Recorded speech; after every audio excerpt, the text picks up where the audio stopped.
अस्सलाम वालेकुम। मेरा नाम उमार है और मैं पिछले 5 से 6 साल से सोलर पीवी मॉड्यूल टेस्टिंग की इंडस्ट्री से मुंसलिक हूँ। मैं एक इम्पॉर्टेंट इशू की तरफ अवेयरनेस देना चाहता हूँ। जो मैंने सीखा है, जो मेरा एक्सपीरियंस है, वो बेसिकली सोलर इंडिविजुअल मॉड्यूल की टेस्टिंग से रिलेटेड है। इसका क्या मतलब है? इसका मतलब है कि जब भी सोलर पैनल प्रोड्यूस किया जाता है, चाहे वो कोई बड़ा मैन्युफैक्चरर हो, चाहे वो छोटा मैन्युफैक्चरर हो, वो 3 वैल्यूज़ की बेस पे सोलर पीवी मॉड्यूल जो है वो अच्छा या बुरा डिसाइड होता है। एक वैल्यू वो होती है जो उसकी बैक शीट पे, यानी जो उसके पीछे एक वैल्यू लिखी होती है जिस पे लिखा होता है लेट्स सपोज ये मॉड्यूल जो है वो 350 वॉट प्रोड्यूस करेगा। इसे हम रेटेड वैल्यू कहते हैं। एक वैल्यू वो होती है जब सोलर पीवी मैन्युफैक्चरर जो है, जो भी मैं उसको वो कर रहा है, प्रोड्यूस कर रहा है, वो अपने इंडिविजुअल मॉड्यूल को, हर एक मॉड्यूल को मेजर करता है और वो एक वैल्यू कैलकुलेट करता है कि एक्चुअली ये मॉड्यूल, सिर्फ ये मॉड्यूल इस 350 के क्लेम के मुताबिक कितना मेजर कर रहा है, जिसको हम फ्लैशलेस वैल्यू टेक्निकल ज़बान में कहते हैं। ये दूसरी वैल्यू हो गई। तीसरी वैल्यू होती है जो एक इंडिपेंडेंट इदारा मेजर करके बताता है। मैन्युफैक्चरर की तो चीज़ है, वो तो कुछ भी लेवल पे भी लिख सकता है और वैल्यू भी क्लेम कर सकता है। उसको कौन चेक करेगा?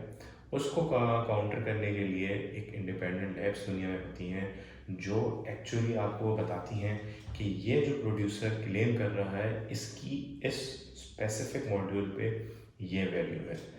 तो अब इस बात को थोड़ा मज़ीद डिटेल में जानने से पहले मैं एक छोटी सी बात करना चाहता हूँ। हमारे मुल्क में 1950 से एक ख़ास कंट्री से गाड़ियाँ हमारे मुल्क में आती रही, हम यूज़ करते रहे। हम अनफॉर्चुनेटली उसकी बहुत प्रीमियम प्राइस पे करते रहे। लेकिन 2000 के बाद से जब फ़र्स्ट टाइम हमारे मुल्क में इंपोर्टेड गाड़ियाँ आना शुरू हुई, तो हमें पता चला कि वो लाखों किलोमीटर चली हुई सेम कंट्री की, सेम ब्रांड की, सेम गाड़ी, हम प्रीमियम प्राइस पे करने के बावजूद भी वो बिल्ड क्वालिटी हमें नहीं मिल सकी, वो सेफ्टी फीचर्स हमें नहीं मिल सके, जिसका हमें बहुत हमने प्राइस भी पे करी, लेकिन वो हम प्रोडक्ट हम उस क्वालिटी के अपने लिए ना इस्तेमाल कर सके, जिसकी वजह से कितने हज़ारों लोगों की एयर बैग्स ना होने की वजह से डेथ्स हो गई और कितना हमें नुकसान हो गया। लेकिन कोई क्योंकि हमारे मुल्क में क्वालिटी एश्योरेंस और टेस्टिंग का, प्रोडक्ट को वेरीफाई करने का इतना अच्छा कोई सिस्टम नहीं है, तो हम उसकी प्राइस पे कर चुके। अब हमारे मुल्क में एक दूसरी इंडस्ट्री बहुत, अल्लाह का शुक्र है, अल्हम्दुलिल्लाह बूम कर रही है और बहुत उसमें इन्वेस्टमेंट कर रहे हैं। इंडिविजुअल लेवल पर भी, इंडस्ट्री लेवल पर भी, गवर्नमेंट लेवल पर भी, हर सतह पर उस पर काम हो रहा है, जो कि बहुत अच्छी बात है। थोड़े से बस इशू इस बात पे है, जो मेरी इस मैसेज को देने की कोशिश है कि आप अपना सोलर पीवी मॉड्यूल एक इंडिपेंडेंट लैब से वेरीफाई करवा लें। हम इसी 350 वाट के सोलर पैनल को लेके चलते हैं। इस 350 वाट के सोलर पैनल पे एक इंडिपेंडेंट लैब आपको कैलकुलेट करके देती है कि ये सिर्फ 1% कम वैल्यू प्रोड्यूस कर रहा है। अब आप इस 1% को देखें कि अगर आपने 350 वाट का पैनल अभी लगाया नहीं है और आप 350 को हम 3.5 करते हैं 1% के हिसाब से, और हम राउंड ऑफ करके लेट्स सपोज इस वीडियो के लिए हम इसको 5 वाट कर देते हैं। अभी सोलर पैनल हमारा, एक सोलर पैनल अभी लगा नहीं है, हम जो है वो 5 वाट ऑलरेडी उस पर खो रहे हैं। अब आप इसको स्केल कर लें कि आपका प्रोजेक्ट कितना बड़ा है, प्लस आप इसको स्केल कर लें कि ये 1% नहीं है, ये 2% है, ये 1.5 है, ये 2.5 है। ये जितना बेटर क्वालिटी होगी उतना कम वैल्यू होगी, लेकिन जितनी ख़राब मैन्युफैक्चरर होगा, जितना आप अच्छी प्रोडक्ट नहीं लेंगे, उसमें वो लिख के पीछे 350 की जगह 400 लगा दे।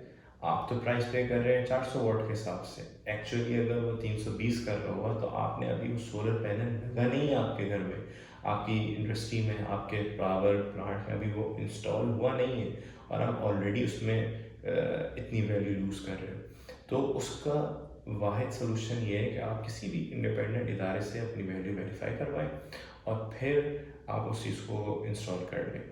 तो ये एक छोटा सा मैसेज है। इस टेस्ट को क्या कहते हैं हमारी टेक्निकल ज़बान में, इसको हम कहते हैं स्टैंडर्ड टेस्टिंग कंडीशंस पे आप टेस्ट करवा लें। एक इसके साथ साथ एक और बहुत कॉमन मिस्टेक है, बहुत कॉमन हमारे मुल्क में, हम जिस तरह से अपनी छतों के ऊपर ईंटों को लेके जाते हैं, सीमेंट की बोरियों को लेके जाते हैं। अनफॉर्चुनेटली बहुत कॉमनली देखा गया है कि हम सोलर पैनल को भी उसी तरह से ट्रीट करते हैं और हम समझते हैं कि वो एक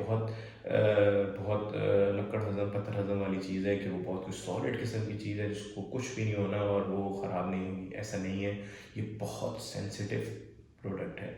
इसके अंदर अगर आपको ऊपर से आपकी आँख इसमें अगर कोई एरर या कोई डिफेक्ट या कोई टूटा हुआ ग्लास नहीं दिख रही, तो ज़रूरी नहीं है कि वो नहीं टूटा हो। इसके अंदर जो एक्चुअल सारा काम कर रहा होता है वो सोलर सेल कर रहा होता है। और अगर आपका सोलर सेल ही आपके हैंडलिंग में, उठाने में, रखने में, इंस्टॉल करने में डैमेज हो रहा है, तो ऑलरेडी एक आप लॉस कर रहे हैं अपनी प्रोडक्ट टेस्ट ना करवाने पे। दूसरा आपको लॉस कहाँ पर हो रहा है कि आप उसको मिस हैंडल कर रहे हैं, आप उस चीज़ को एहतियात से इंस्टॉल नहीं कर रहे। उससे क्या नुकसान हो रहा है कि उसके अंदर क्रैक्स आ जाते हैं, वो भी आप टेस्ट करवा सकते हैं, जिसको आम ज़बान में, आम अल्फाज में कहा जा सकता है कि वो मॉड्यूल का एक्सरे कहलाता है। टेक्निकल ज़बान में हम उसको इलेक्ट्रोल्यूमिनेंस एनालिसिस कहते हैं, आप वो करवा लें। तो ये बेसिकली ये सिर्फ 2 टेस्ट हैं जो बहुत कॉमन है। इसके साथ साथ फिर रिसर्च एंड डेवलपमेंट के लिए आप किसी भी कोई बड़ा प्रोजेक्ट लग रहा है तो आप उधर से उनसे रब्ता कर सकते हैं। तो ये बस एक मेरा छोटा सा मैसेज है। आई होप मैंने कोशिश करी है कि आम अल्फाज में, सादा अल्फाज में बात करूँ, ताकि मेरी बात हर आदमी को समझ में आ जाए और ये इस इशू को समझा जाए। और आई होप कि ये हेल्पफुल होगा। Thank you so much and अल्लाह हाफ़िज़।